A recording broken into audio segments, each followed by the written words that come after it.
Um, it's wonderful to have many people here to discuss an issue such as food, especially now at a time when there's so much of it available this last month before things start to die and it gets cold. When I was thinking about talking about what is happening in the food sector right now locally, particularly what's happening that's innovative, I was thinking of a timeline, and a lot of the complaints that we hear often from the farming end of things is that there's not enough local food, it's too expensive, it's not available in enough places, et cetera, et cetera. There's a lot of hype over the last few years, a lot of discussion around local food, and a lot of people get very, very discouraged very quickly when they can't go out and buy something immediately in our instant gratification society. What I wanted to point out was that it's been 5 years right now since the 100-Mile Diet series was published on the Tyee.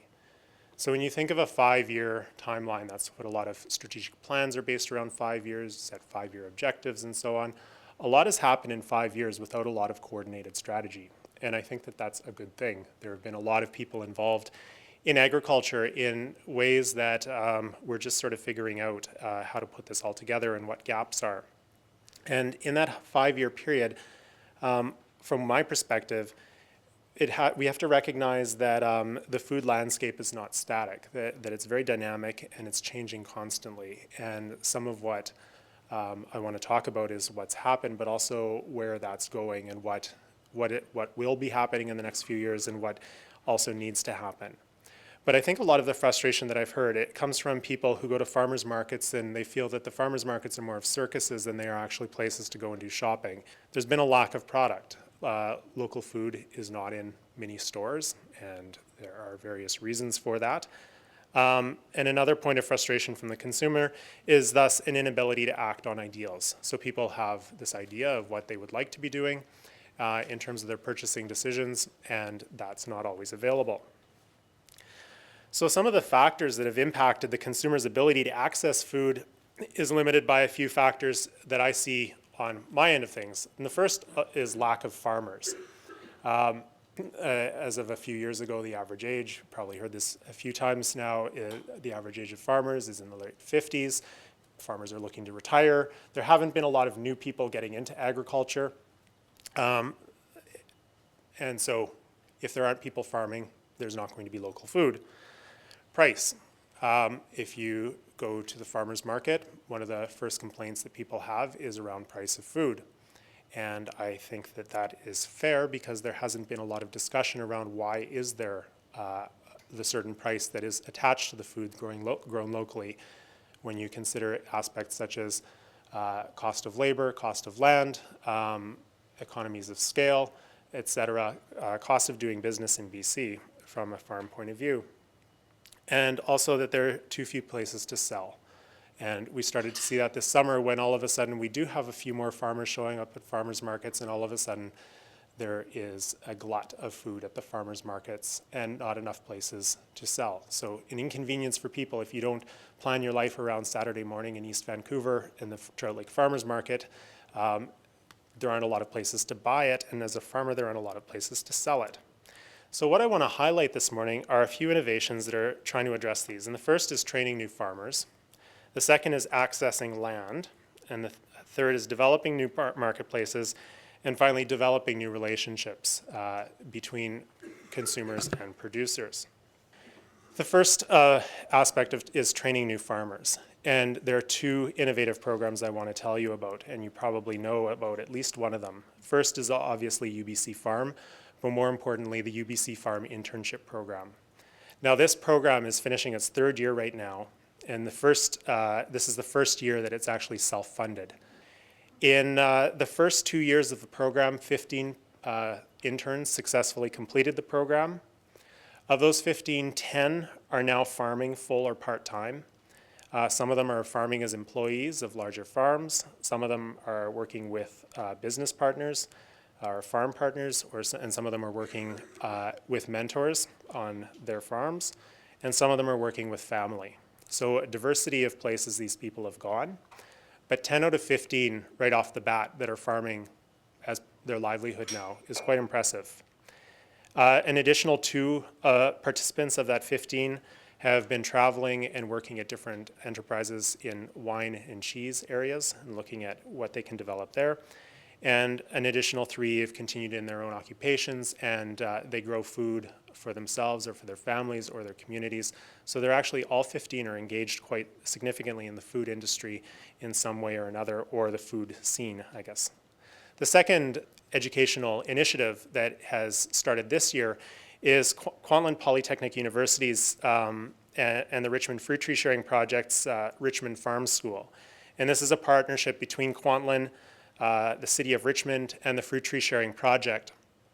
And it brings together students who are in the program, faculty, the expertise that Kwantlen has in their various agricultural programs, the local farmers, such as myself. I'm involved, as well as a number of other farmers in teaching parts of the program, and chefs in a collaborative education program.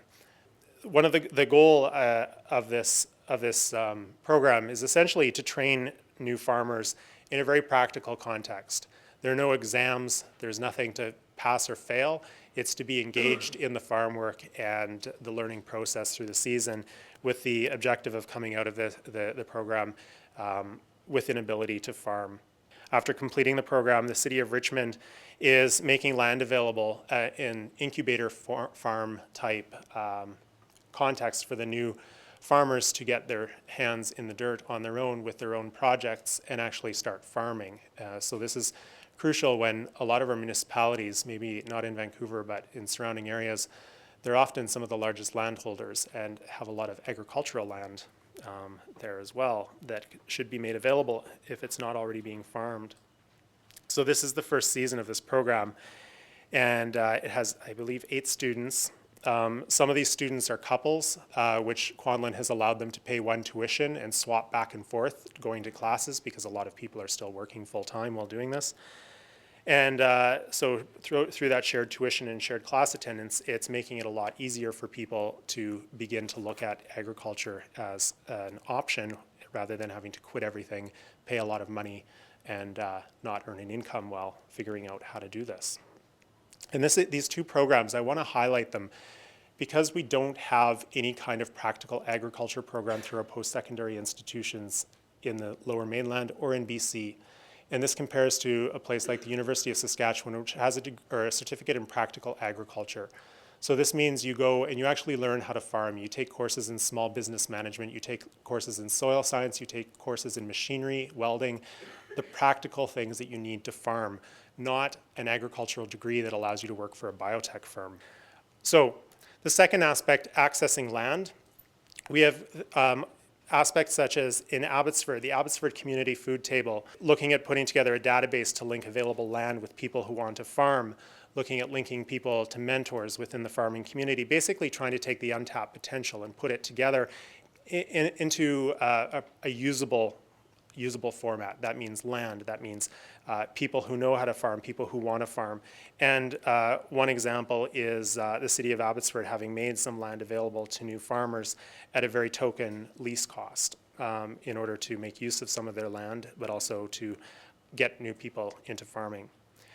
And the second aspect as far as accessing land is the Community Farms Program, which is being spearheaded by farm folk, city folk, in addressing the fact that it's very difficult to get into farming, looking at models such as cooperative farms, such as Glen Valley, and expanding this model to take more land that becomes available when people retire, when they need to sell their land, being able to acquire that land and make it available to new farms, taking it off the speculative real estate market, and also providing an example of a scenario where you don't have to own the land to be a successful farmer.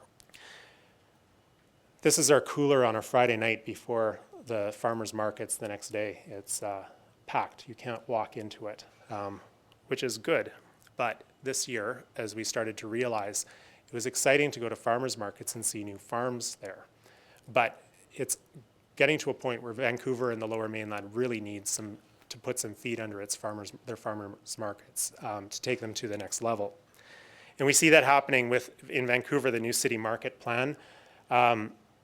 The Local Food First group, and I see the Vancouver Farmers Market Society as being instrumental in this, trying to put together the new city market, which is modeled after the old city market, which opened its doors in 1908 in East False Creek. This new model is to be a local food hub for Vancouver, providing a direct market place for small farms, cold and frozen storage, product aggregation for larger sales, commercial processing facilities, wholesale space, and office space. And this project is to be the first in North America to rebuild and co-locate this missing infrastructure that we lost about 100 years ago, or just about 100 years ago. It's right now in phase 2 of development, which means that a site should be secured within the next 2 years on or near East False Creek Flats.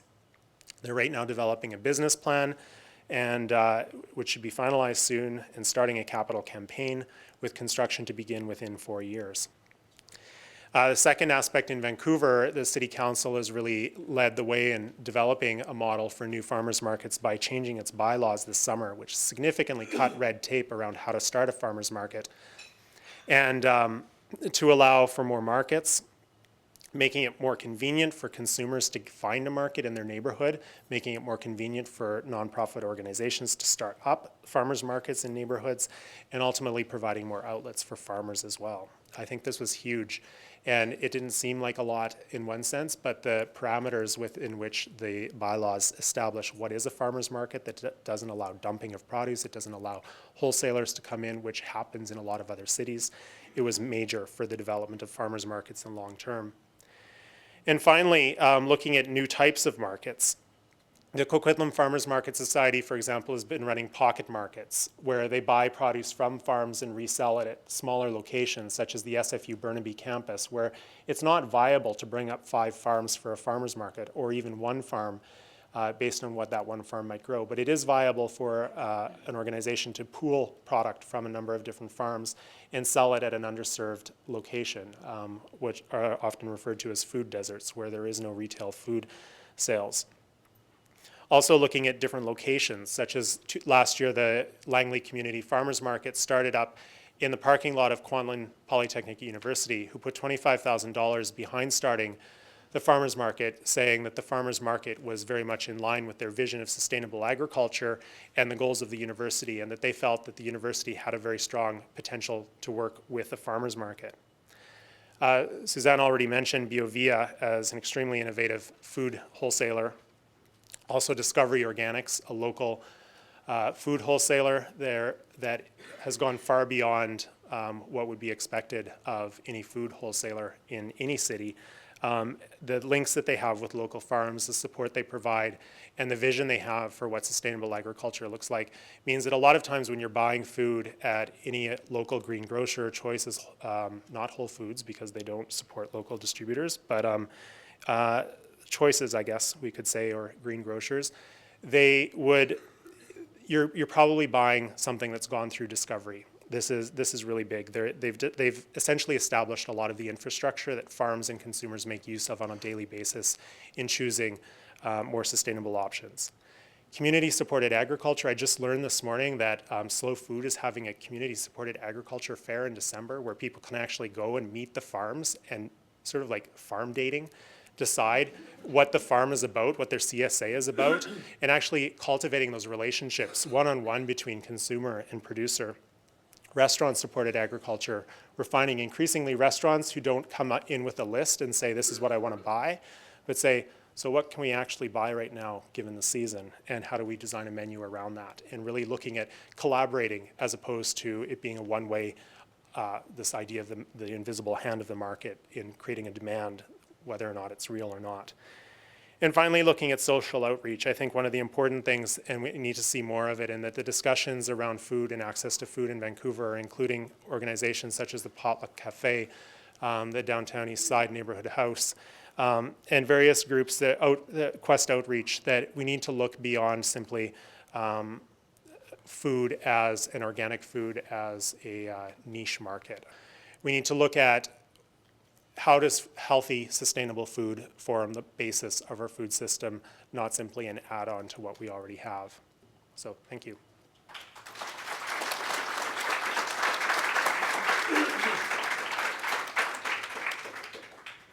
Well, I'd like to thank our panel. They've outlined the problems and some of the solutions to buying local and providing local food. We have some time now for some questions and answers. So, gentleman at the back. I'm Alan Carter, an ecologist. I've worked in Swedish and British Columbian agricultural ecosystems. I just wanted to make a connection between biodiversity and soil and agricultural productivity. The crops which are grown in British Columbia include annual and perennial. The barley and the wheat are high impact crops. By that I mean that the impact of that particular system on the agricultural ecosystem are quite high.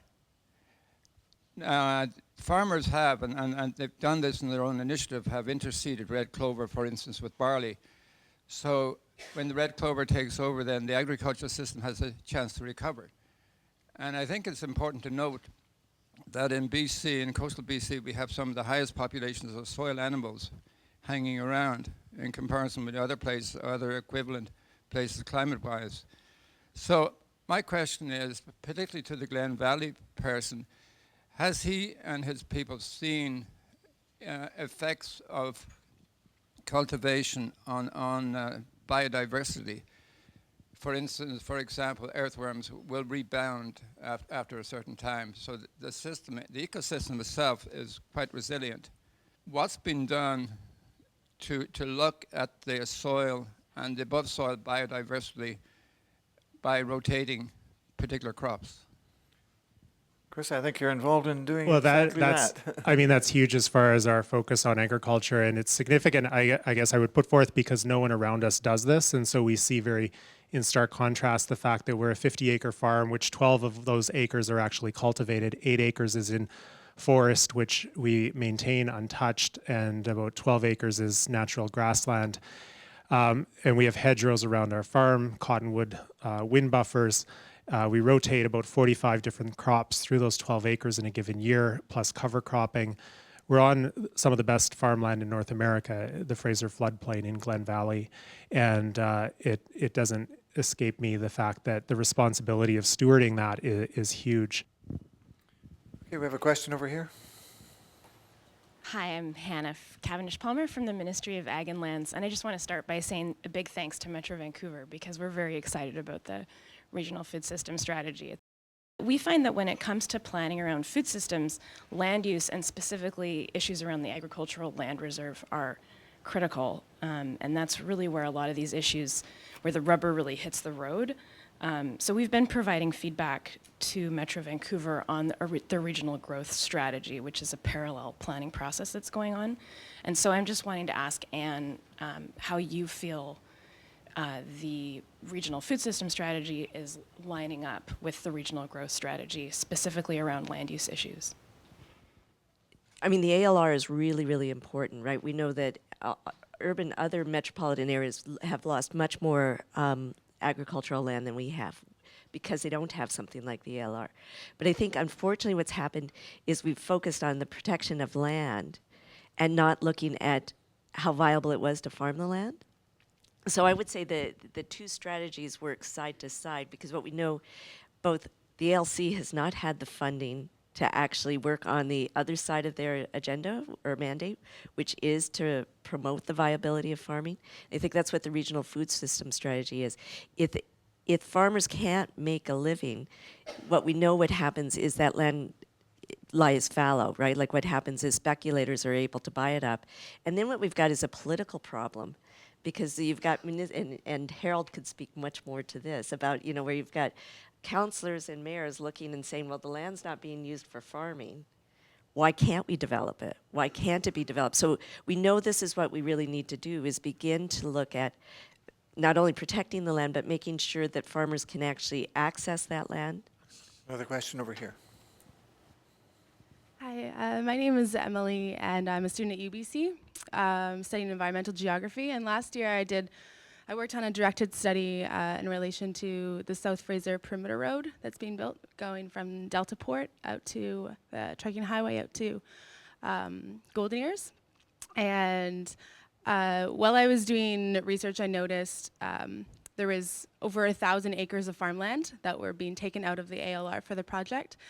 and being replaced up in Vanderhoof, which is not necessarily the most prime agricultural farmland. And I was just interested to know, I know we've had a lot of talk about the ALR, but specifically, you were mentioning, Anne, about partnering with local organizations or groups of people that are doing work to protect the ALR. More specifically, I'm just interested to know, is there funding available for organizations to help in that regard, or more specific ideas about implementing action around that?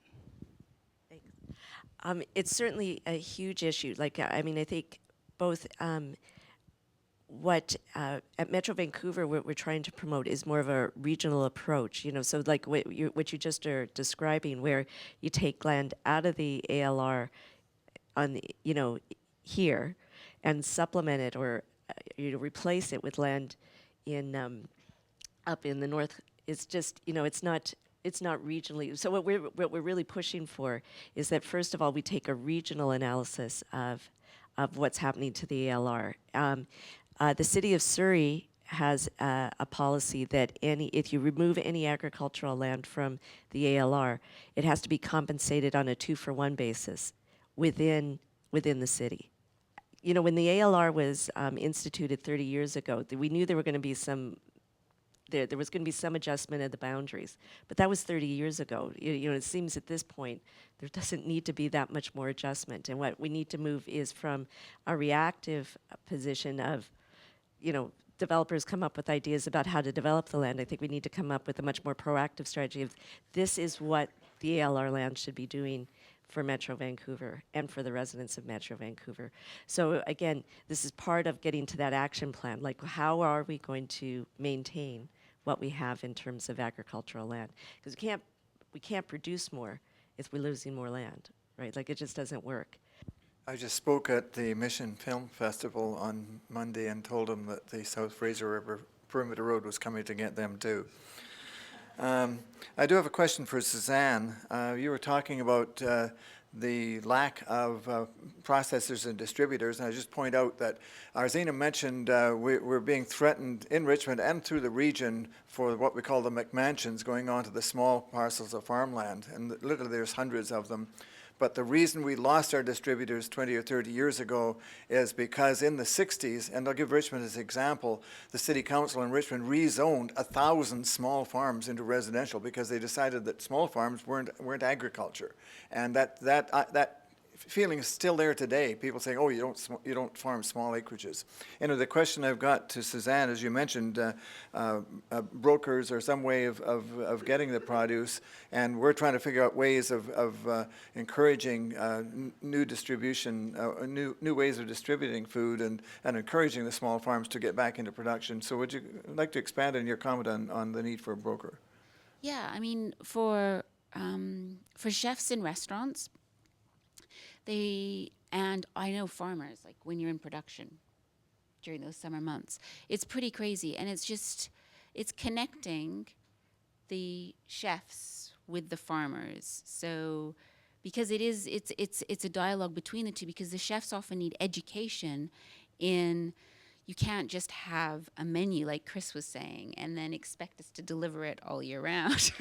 You've got to leave a lot of room for specials and seasonal specials. So you have to design it at that point around, and then you can actually be in dialogue with the farmers and say, what could they actually grow for you? And I think it's the same in households too. Actually, if people in households could go to meet the people that are growing CSAs, they could actually start thinking as a family too, how can we eat more seasonally? And I think it's organization. I don't know what kind of organizations it is, if it's city folk, farm folk, or they're there, but it's need more of them and following through to really support that dialogue and to be able to eat more locally in restaurants and at home, I guess. Okay, thank you. Do we have one more question? Hi, I'm Stephanie from EcoTrust, and I work in Clayoquot Sound with the 5 nations in the region, the Yukluth, the Toquat, the Tla-Oquiet, the Ahus, and the Heshquiet nations. And we're developing a resilient food system that is really based on indigenous food principles, traditional foods, cultural foods. And I noticed in the plan there was a lot of recognition for salmon. And this is basically a philosophical question. It's interesting that we don't really view plants in the same way. So when we're talking about cultivation of farms, it's usually European introduced species. In Clayoquot Sound, before contact, there were anywhere from 30,000 to 50,000 people that didn't get their groceries from anywhere else. So there was amazing systems that were viable and really supported a large population. So it's just a challenge for everyone to try and think outside of European, I guess, standards of cultivation. Like I would love to see indigenous foods on pizzas, and just try and think of things in that light where it's really exciting and food is fun and we're all experts in food. Anyway, that was my point. Thank you. Okay, I think that concludes our discussion this morning. I'd like to thank Anne, Suzanne, and Chris for joining us today to talk about From Farm to Table. And I'd like to suggest that these people are pioneers in the new green, sustainable agriculture that we'd like to see in Metro Vancouver.